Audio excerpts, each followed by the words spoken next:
Dear students, आज हम discuss करेंगे पीरियोडिक प्रॉपर्टीज़। तो पीरियोडिक टेबल में क्या होती हैं ये आपको समझना है। जब पीरियोडिक टेबल में ग्रुप में ऊपर से नीचे या पीरियड में लेफ़्ट से राइट की तरफ हम कुछ प्रॉपर्टीज़ का वेरिएशन मींस चेंजेस को स्टडी करते हैं, अगर वो चेंजेस उसमें रेगुलरली होते हैं, मतलब कि रेगुलरली इंक्रीज़ होता हो या रेगुलरली डिक्रीज़ होता हो। जैसे एटॉमिक साइज़ आप देखते हैं ग्रुप में ऊपर से नीचे आप देखेंगे तो वो रेगुलरली क्या होगा, इंक्रीज़ होगा। तो इसका मतलब एटॉमिक साइज़ एक क्या है, पीरियोडिक प्रॉपर्टीज़ है। तो ऐसी और भी पीरियोडिक प्रॉपर्टीज़ हैं जो ग्रुप में या पीरियड में एटॉमिक नंबर इंक्रीज़ होने के साथ साथ रेगुलरली चेंज होती हैं, मतलब वेरी करती हैं। तो उन्हीं को हम बोलते हैं पीरियोडिक प्रॉपर्टीज़। तो इनको हम डिफाइन कैसे करेंगे वो आप देख लीजिए। The properties of the elements which very gradually in the same period और group with the increase in atomic number are called as periodic properties.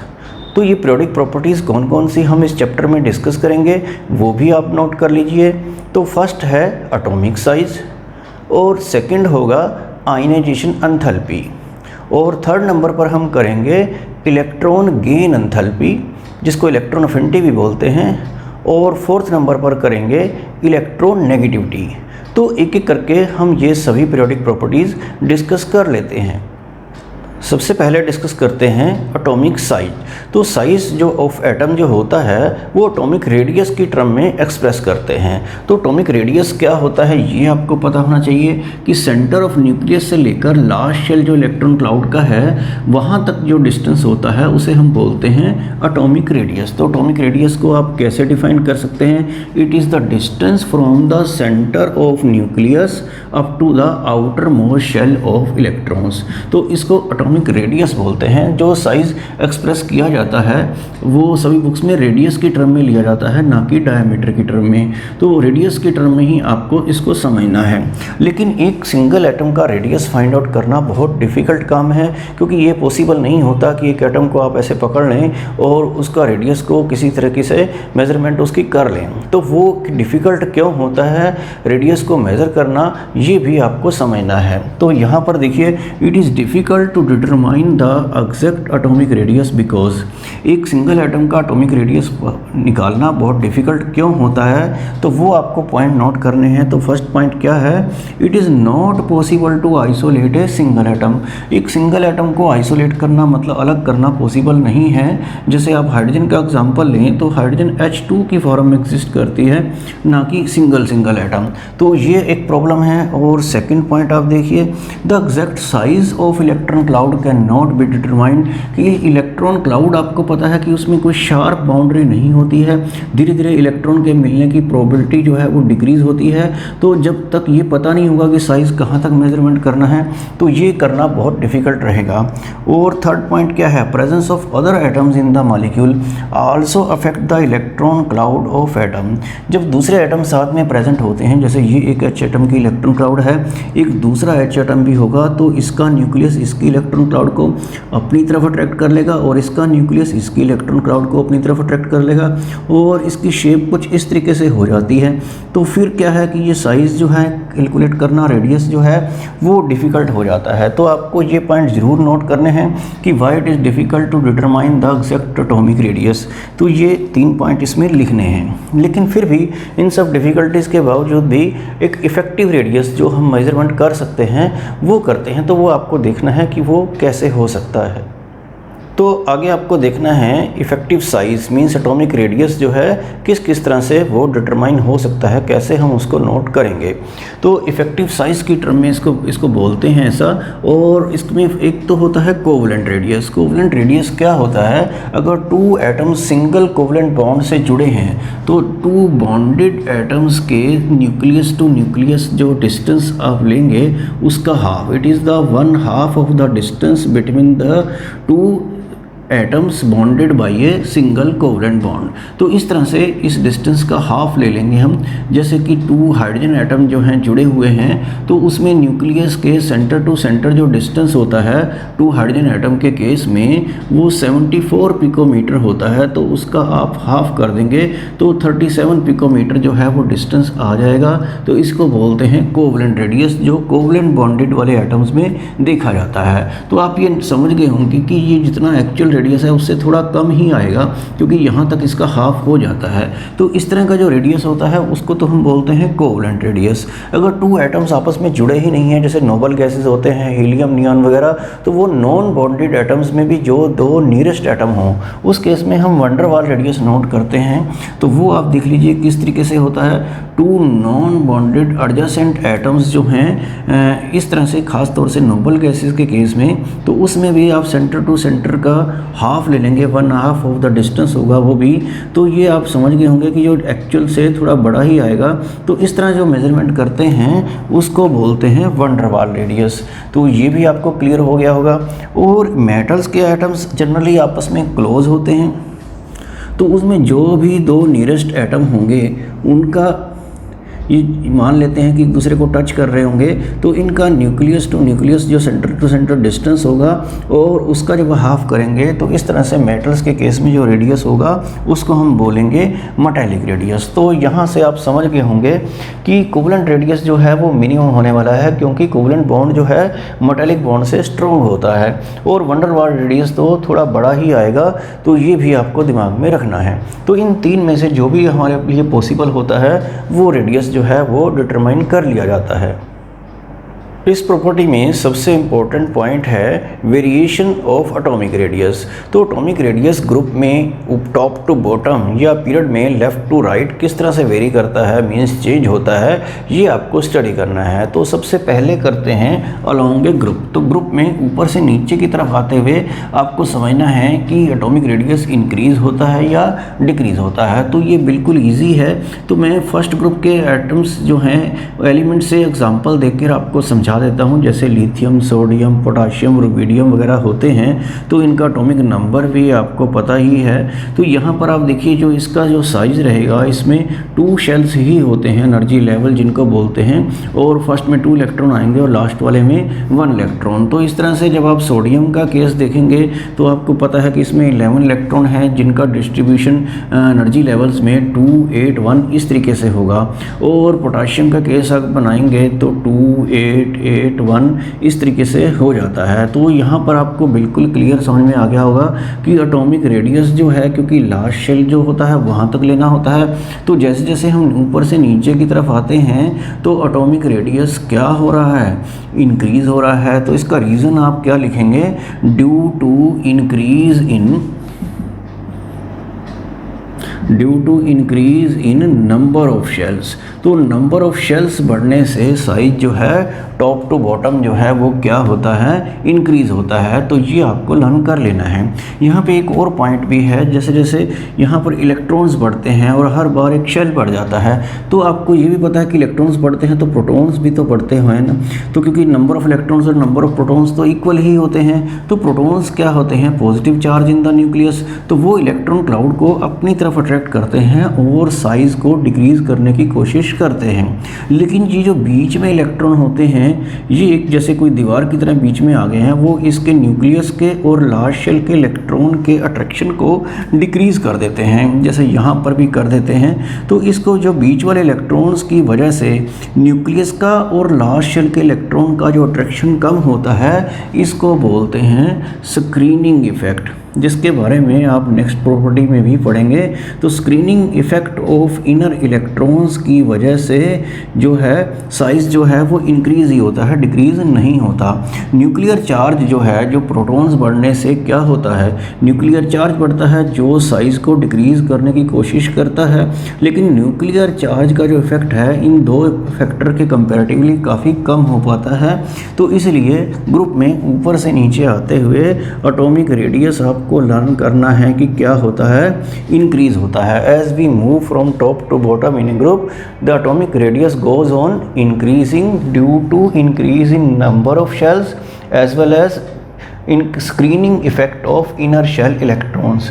Inner shell के इलेक्ट्रॉन्स के स्क्रीनिंग इफेक्ट की वजह से और नंबर ऑफ शेल बढ़ने की वजह से साइज जो है वो इंक्रीज़ होता है। तो ये आपको इसमें मेंशन करना है। और एक बात ये भी आपको दिमाग में रखनी है कि यहाँ पे लास्ट में ये भी लिखेंगे कि effect of increase of nuclear charge is very small as compare to these two factors, therefore atomic size increases from top to bottom in a group. आगे आपको समझना है variation of atomic radius along a period. तो period में जब हम left से right की तरफ मूव करते हैं तो जैसे जैसे एटॉमिक नंबर इंक्रीज़ होता है तो एटॉमिक रेडियस इंक्रीज़ होता है या डिक्रीज़ होता है, ये आपको समझना है। तो ये हम कोई एग्जांपल ले लेते हैं, जैसे ये पीरियड में हम लेते हैं लिथियम, तो उसके आगे क्या है beryllium, boron, carbon, nitrogen, oxygen, fluorine. तो इस तरह से एटॉमिक नंबर क्या रहता है इनका आपको याद ही है, 3, 4, 5, 6, 7, 8, 9। यहाँ पे एक और एटम है नियॉन, वो हम यहाँ पे स्टडी नहीं कर रहे हैं वहाँ तक। तो इनका जो साइज़ रहेगा, जो डिस्ट्रीब्यूशन रहेगा इलेक्ट्रॉन्स का, तो इसमें 2 शेल रहेंगे, तो इसमें भी ऐसे ही होगा, 2 2 आ जाएगा। इसमें इलेक्ट्रॉन्स जो हैं वो क्या होंगे 2 3, क्योंकि 5 इलेक्ट्रॉन हैं पहले शेल में, तो आपको पता ही है 2 ही आते हैं, तो 2 4 हो जाएगा, 2 5 हो जाएगा। और आगे चलेंगे तो ऑक्सीजन में 2 6 इलेक्ट्रॉन आएंगे और इसमें कितने आएंगे 2 और 7। तो अगर नियॉन लेते हैं तो उसमें 2 8 हो जाते हैं।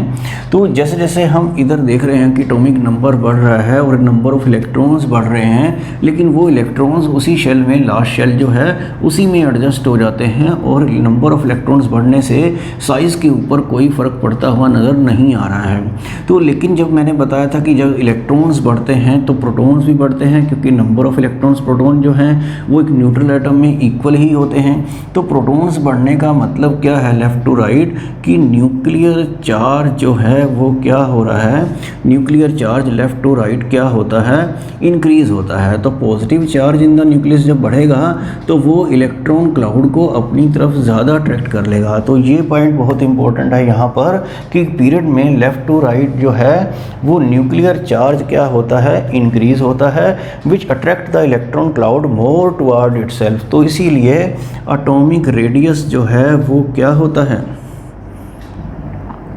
एटॉमिक रेडियस जो है लेफ़्ट टू राइट जो है पीरियड में डिक्रीज़ होता है। तो ये आप कंक्लूज़न यहाँ पे निकाल सकते हैं कि जब हम ग्रुप में स्टडी करते हैं टॉप टू बॉटम तो एटॉमिक रेडियस होता है इंक्रीज़, और जब हम लेफ़्ट टू राइट स्टडी करते हैं इन ए पीरियड तो एटॉमिक रेडियस होता है डिक्रीज़। यहाँ पर आपको एक बात और नोट करनी थी, आपको ये पता है कि ये जो फ्लोरीन है वो पीरियोडिक टेबल में 17th ग्रुप में है और इस तरह से इनके ग्रुप नंबर हैं। तो जब हम एटॉमिक रेडियस डिक्रीज़ बोलते हैं तो वो यहाँ तक ही बोलते हैं, 18th पर जाकर जो एटम है वो नोबल गैस है नियॉन, यहाँ पर जाकर फिर से एटॉमिक रेडियस क्या हो जाता है इंक्रीज़ हो जाता है। आपको पता है कि इनके रेडियस तो हमने लिए हैं कोवलेंट रेडियस जो स्मॉलर होते हैं, जो नोबल गैसेस का रेडियस है वो कौन सा है, वो है वंडर वाल रेडियस। तो वंडर वाल रेडियस को कोवलेंट रेडियस से कंपैरिजन नहीं कर सकते हैं, वंडर वाल रेडियाई जो हैं वो बहुत ज़्यादा बड़े होते हैं। तो इसलिए जब हम एटॉमिक रेडियस का जो वेरिएशन स्टडी करते हैं लेफ़्ट टू राइट वो 17th ग्रुप तक ही करते हैं और 18 ग्रुप को छोड़ देते हैं, क्योंकि उनके रेडियाई जो हैं वो कौन से हैं वंडर वाल रेडियाई जो कि काफ़ी लार्ज होते हैं। तो आपको ये पता है कि ये लिथियम जो है ये ग्रुप फर्स्ट से बिलोंग करता है। तो अगर आप लेफ़्ट से राइट की तरफ देखें जितने भी ग्रुप्स हैं 1 2 और आगे पी ब्लॉक के जो मैं ले रहा हूँ 13 14 15 16 17 और 18 नहीं अभी स्टडी कर रहे हैं। तो जो फर्स्ट ग्रुप के जो मेटल्स हैं जिनको बोलते हैं अल्कली मेटल, अल्कली मेटल्स का क्योंकि रेडियस इधर से इधर डिक्रीज़ होता है तो इनके जो रेडियाई हैं अल्कली मेटल्स के लार्जेस्ट रेडियाई होते हैं। रेडियस का प्लूरल जो होता है वो रेडियाई ऐसे लिखते हैं। और जो ये 17th ग्रुप के एलिमेंट्स हैं, क्योंकि साइज यहाँ से यहाँ तक आते आते डिक्रीज़ हो जाएगा, 17th ग्रुप के एलिमेंट्स जो हैं उनको क्या बोलते हैं हम हैलोजेंस। तो हैलोजेंस के जो रेडियाई होंगे वो अपने अपने पीरियड में क्या होंगे स्मॉलेस्ट होंगे। तो ये दो बातें भी आपको याद रखनी हैं। और नोबल गैस का केस तो अलग है ही, क्योंकि उनके रेडियाई बड़े हैं, क्योंकि वो वंडर वाल रेडियस हैं। तो इस तरह से एटॉमिक रेडियस के बारे में आपको ये सारी इन्फॉर्मेशन जो है अच्छे से लर्न कर लेनी है। आगे हम स्टडी करते हैं आयनिक रेडियस। तो किसी आयन का जो रेडियस होता है वही न्यूक्लियस के सेंटर से लास्ट शेल तक, तो उसको हम आयनिक रेडियस बोलते हैं। तो आयन क्या होता है ये भी आपको पता होना चाहिए कि एक पॉजिटिव चार्ज वाला आयन होता है जिसे हम क्या बोलते हैं कैटायन। तो कैटायन क्या होगा कैटायन बनता कैसे है ये मैं एग्जांपल दे देता हूँ। जैसे ये एक सोडियम एटम है, अगर ये इलेक्ट्रॉन लूज़ करता है, अगर 1 इलेक्ट्रॉन लूज़ करता है तो 1 पॉजिटिव चार्ज, अगर कोई एटम 2 इलेक्ट्रॉन लूज़ करता है तो उसके ऊपर 2 पॉजिटिव चार्ज आ जाता है। तो ये पॉजिटिव चार्ज वाले आयन जो होते हैं वो क्या कहलाते हैं? कैटायन, जो बनते हैं लॉस ऑफ इलेक्ट्रॉन से। इसी तरह से अगर कोई एटम इलेक्ट्रॉन गेन करता है तो उसके ऊपर क्या आ जाता है? नेगेटिव चार्ज, जिसे आप क्या बोलते हैं? अनायन। तो अनायन is formed by the gain of electron. तो आपको ये स्टडी करना है कि जो कैटायन या अनायन होते हैं उनके साइज अपने एटम से, जिस एटम से वो बने हैं, वो ग्रेटर हैं या स्मॉलर हैं। तो ये हमें आगे स्टडी करना है। तो पहले नंबर पे स्टडी कर लेते हैं साइज़ ऑफ कैटायन। तो कैटायन का साइज़ जो है अपने एटम से स्मॉलर ही होता है। तो वो कैसे होता है वो आप समझ लीजिए। तो ये फर्स्ट पॉइंट है, size of cation is smaller than it's atom. तो इसमें हम सोडियम का ही एग्जांपल ले लेते हैं कि सोडियम अगर 1 इलेक्ट्रॉन लूज़ करता है तो आपको पता है कि उसके ऊपर पॉजिटिव चार्ज आ जाता है। तो साइज़ जो है कैटायन का इसके कंपैरेटिवली कैसा होगा ये आपको बड़ी आसानी से क्लियर हो सकता है कि जैसे आपको पता है कि इसमें 11 इलेक्ट्रॉन्स हैं तो 2 8 1 3 शेल होंगे, और इलेक्ट्रॉन लूज करने से क्या होगा?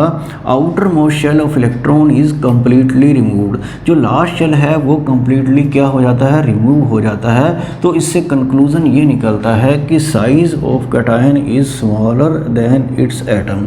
तो वो सोडियम पॉजिटिव जो है सोडियम एटम से स्मॉलर ही होगा, क्योंकि लास्ट शेल जो है वो क्या हो गया है? कम्प्लीटली रिमूव हो गया है। अगर आप कोई और एग्जांपल लेते हैं जैसे मैग्नीशियम का, तो ऐसा नहीं होता कि वो 1 इलेक्ट्रॉन लूज़ कर दे। तो Mg जो होता है उसका एटॉमिक नंबर कितना है? 12 है। 2 8 2 ऐसे उसमें इलेक्ट्रॉन रहेंगे, तो वो लास्ट शेल में जितने इलेक्ट्रॉन हैं वो सारे ही लूज़ करेगा और उसके ऊपर 2 पॉजिटिव चार्ज ही आएगा, 1 पॉजिटिव नहीं। तो इस तरह से उस केस में भी आउटर मोस्ट शेल जो है इलेक्ट्रॉन का वो कम्प्लीटली रिमूव हो जाता है। तो यहाँ भी हम कह सकते हैं साइज़ जो है कैटायन का that is smaller as compare to its atom. तो इसमें सिंपल रीज़न जो है last shell of electron is completely removed therefore size decreases. तो ये एक सिंपल रीज़न इसमें आप दे सकते हैं। आगे सेकंड पॉइंट में देखते हैं साइज़ ऑफ अनायन के बारे में। तो अनायन का साइज होता है वो अपने एटम से ग्रेटर ही होता है। तो उसका रीज़न आपको समझना है। तो यहाँ पर लिखा है सेकंड पॉइंट ये है, size of अनायन is greater than it's atom. तो अनायन बनता कैसे है ये तो आपको पता ही है कि गेन ऑफ इलेक्ट्रॉन से। तो यहाँ पे मैं क्लोरीन का एग्जांपल लेता हूँ। जब वो 1 इलेक्ट्रॉन गेन करेगा तो उसके ऊपर ऐसे नेगेटिव चार्ज आ जाता है, Cl नेगेटिव। तो एटॉमिक नंबर आपको याद है इसका 17 होता है। तो इसकी कॉन्फ़िगरेशन 2 8 7 ऐसे आप बना सकते हैं। तो और 1 इलेक्ट्रॉन लेने से वो क्या हो जाता है? 2 8 8। अगर आप यहाँ पे कोई और एग्जांपल लेते जैसे कि आप ऑक्सीजन लेते हैं तो उसका कॉन्फ़िगरेशन क्या होती है? 2 6। तो वो 2 इलेक्ट्रॉन गेन करता है और उसके ऊपर 2 नेगेटिव चार्ज आता है, क्योंकि 2 इलेक्ट्रॉन लेने से जो लास्ट में क्या हो जाता है? लास्ट शेल कंप्लीट हो जाता है, 8 हो जाते हैं। तो ये बात भी आपको पता होनी चाहिए कि वो कितने इलेक्ट्रॉन लेगा जितनी वहाँ पे जगह है अपना ऑक्टेट कंप्लीट करने के लिए। ऑक्टेट मीन्स कि 8 इलेक्ट्रॉन उसको कंप्लीट करने थे। अगर यहाँ पे 6 होते तो 2 इलेक्ट्रॉन लेता, जैसा कि ऑक्सीजन या सल्फर के केस में होता है। तो अभी तो ये क्या देख रहे हैं आप कि इसमें 3 शेल हैं और वो जो इलेक्ट्रॉन ऐड हुआ है वो उसी शेल में एडजस्ट हो गया है। तो इससे ऐसा लगता है कि साइज़ के ऊपर कोई इसमें फ़र्क नहीं पड़ा है। तो यहाँ पर आप देख रहे हैं कि इलेक्ट्रॉन इसमें 17 है और इसमें जो इलेक्ट्रॉन है वो 18 है। तो प्रोटॉन्स देखते हैं। प्रोटॉन जो हैं जितने इलेक्ट्रॉन होते हैं उतने ही प्रोटॉन। तो इसमें प्रोटॉन कितने होंगे? 17। और इसमें बताइए प्रोटॉन कितने हैं? कुछ बच्चे सोच रहे हैं कि जितने इलेक्ट्रॉन हैं उतने ही प्रोटॉन होते हैं, लेकिन आयंस के केस में ऐसा नहीं होता है। उसने इलेक्ट्रॉन गेन किया है, प्रोटॉन गेन नहीं किया है। तो प्रोटॉन का लॉस या गेन नहीं होता है, न्यूक्लियस में होते हैं वो। तो प्रोटॉन तो इसमें 17 ही हैं। तो यहाँ पर जब आपको इलेक्ट्रॉन से पता ना चले साइज़ का, तो प्रोटॉन के कंपेयर देखना चाहिए, जिसमें प्रोटॉन में क्या होता है? Positive charge in the nucleus. जब positive charge in the nucleus ज़्यादा होता है तो वो इलेक्ट्रॉन क्लाउड को अपनी तरफ क्या करता है? अट्रैक्ट कर लेता है और साइज़ को क्या कर देता है? डिक्रीज़ कर देता है। लेकिन आपको प्रोटॉन भी यहाँ दोनों में सेम ही नज़र आ रहे हैं, हालांकि इलेक्ट्रॉन सेम नहीं है। तो ये जो पॉजिटिव चार्ज पर इलेक्ट्रॉन है न्यूक्लियर चार्ज पर इलेक्ट्रॉन कैलकुलेट करके देखते हैं, वो यहाँ तो 1 आ रहा है और यहाँ पॉजिटिव चार्ज पर इलेक्ट्रॉन जो है वो कितना आ रहा है, वो 1 से कम आ रहा है, अप्रोक्सीमेटली लिखा है। तो इसका मतलब ये हुआ कि पॉजिटिव चार्ज पर इलेक्ट्रॉन इसमें कम है, तो इसको बोलते हैं न्यूक्लियर चार्ज पर इलेक्ट्रॉन। न्यूक्लियर चार्ज पर इलेक्ट्रॉन जो है Cl नेगेटिव में कम है, इसका मतलब इसमें ज़्यादा है, तो इसका मतलब क्या हुआ कि इसका साइज़ कम होगा और उसका साइज़ बड़ा होगा। तो आपको इसमें क्या कहना है, ये बड़ा ध्यान से समझना है कि with the gain of electron nuclear charge पर इलेक्ट्रॉन डिक्रीजेज। तो न्यूक्लियर चार्ज पर इलेक्ट्रॉन जो है वो डिक्रीज़ हो जाता है, तो वो इलेक्ट्रॉन क्लाउड को अपनी तरफ ज़्यादा अट्रैक्ट नहीं कर पाता, तो इसलिए साइज़ जो है वो अनायन का ज़्यादा होता है। तो यही रीज़न आपको इसमें देना है कि न्यूक्लियर चार्ज पर इलेक्ट्रॉन जो है वो डिक्रीज़ हो जाता है, तो इसलिए अनायन का साइज़ जो है वो अपने एटम से लार्जर होता है, क्योंकि इलेक्ट्रॉन क्लाउड की तरफ अट्रैक्शन जो है न्यूक्लियस की तरफ वो थोड़ी सी डिक्रीज़ हो जाती है। तो ये Cl नेगेटिव या कोई भी नेगेटिव आयन है वो अपने एटम से बड़ा ही होगा। तो ये जो मैंने निकाला है प्रोटॉन अपॉन इलेक्ट्रॉन, इस तरह से आपने ये पॉजिटिव आयन के केस में सोडियम का जो केस था उसमें ये सब नहीं करना है, ये इसी केस में आपको करके दिखाना है। आगे देखते हैं आइसो इलेक्ट्रॉनिक आयंस। तो आइसो इलेक्ट्रॉनिक आयंस क्या होते हैं ये आपको पता होना चाहिए। Which have same number of electrons. तो ऐसे आयंस जिनमें इलेक्ट्रॉन सेम होते हैं तो उनको क्या बोलते हैं, आइसो इलेक्ट्रॉनिक आयंस। अगर उनमें इलेक्ट्रॉन सेम हैं तो ऐसा आपको लग सकता है कि उनका साइज भी सेम होगा, लेकिन प्रोटॉन्स तो डिफरेंट ही होंगे, तो उनका साइज़ में क्या, किसका साइज़ बड़ा होगा किसका छोटा होगा, ये आपको समझना है। तो मैं यहाँ पर कुछ आयंस का एग्जांपल ले लेता हूँ और उनमें नंबर ऑफ इलेक्ट्रॉन्स और नंबर ऑफ प्रोटॉन्स भी हम देख लेते हैं। तो जैसे नाइट्रोजन 3 नेगेटिव आयन देखते हैं, या ऑक्सीजन 2 नेगेटिव, या फ्लोरीन 1 नेगेटिव, इस तरह से sodium 1 positive, Mg2 positive, aluminium 3 positive, ये सभी आयंस को हम देखते हैं कि उनमें इलेक्ट्रॉन्स कितने हैं। तो पहले मैं प्रोटॉन लिख देता हूँ, क्योंकि प्रोटॉन जितने होते हैं एटॉमिक नंबर जितने ही होते हैं प्रोटॉन्स। तो नाइट्रोजन का एटॉमिक नंबर 7 है, ऑक्सीजन का 8 है और फ्लोरीन का क्या है 9। तो इस तरीके से यहाँ पर क्या है, ये एटॉमिक नंबर इसका 11 होता है, ये 12 होता है, 13 और ये होता है। बीच में जो 10 नहीं लिखा है वो नियॉन का होता है, क्योंकि नियॉन जो है वो उसके ऊपर कोई चार्ज नहीं होता, वो नोबल गैस है, तो वो यहाँ पर नहीं लिखा क्योंकि हम यहाँ पे आयंस लिख रहे हैं। तो इस तरह से आप देख रहे हैं कि इसमें प्रोटॉन 7 है, मीन्स अगर ये न्यूट्रल होता, खाली नाइट्रोजन होता बिना चार्ज के, तो उसमें इलेक्ट्रॉन 7 ही होते, लेकिन 3 नेगेटिव का मतलब है कि उसने 3 इलेक्ट्रॉन गेन किए हैं। तो 7 में जब 3 इलेक्ट्रॉन गेन करते हैं तो कितने हो जाते हैं 10। तो इसी तरह से आप ऑक्सीजन की बात करें तो उसमें 8 इलेक्ट्रॉन होने चाहिए, लेकिन 2 नेगेटिव से 2 इलेक्ट्रॉन और हो जाएंगे, तो इलेक्ट्रॉन इसमें भी 10 होंगे, इस तरह से इसमें भी 10 ही होंगे। और इसमें पॉजिटिव चार्ज है, पॉजिटिव चार्ज से क्या होता है, इलेक्ट्रॉन लॉस होने से ही पॉजिटिव चार्ज आया होता है। तो 11 इलेक्ट्रॉन होने चाहिए थे, 1 पॉजिटिव की वजह से उसने 1 इलेक्ट्रॉन लूज़ कर दिया, तो कितने होंगे 10। इस तरह से Mg2 पॉजिटिव और एल्युमिनियम 3 पॉजिटिव में भी 10 इलेक्ट्रॉन ही होंगे। तो ये सारे आइसो इलेक्ट्रॉनिक आयंस ही हैं, और क्योंकि इनमें क्या है, सेम नंबर ऑफ इलेक्ट्रॉन्स हैं। तो ये किसके साथ आइसो इलेक्ट्रॉनिक हैं, ये मैंने आपको बताया था नियॉन के साथ, क्योंकि नियॉन में क्या होता है 10 इलेक्ट्रॉन्स होते हैं। तो ऐसा क्वेश्चन भी आ सकता है, गिव एग्जांपल ऑफ 2 पॉजिटिव और negative ions which are isoelectronic with neon. तो इस तरीके से आप इसमें लिख सकते हैं कि ये सभी एग्जाम्पल उसके आइसो इलेक्ट्रॉनिक में आ जाएंगे। अब आपको बताना है कि साइज़ का क्या वेरिएशन रहेगा, जब आप लेफ़्ट से राइट की तरफ मूव करेंगे तो साइज़ डिक्रीज़ होगा या इंक्रीज़ होगा, तो वो देखना है।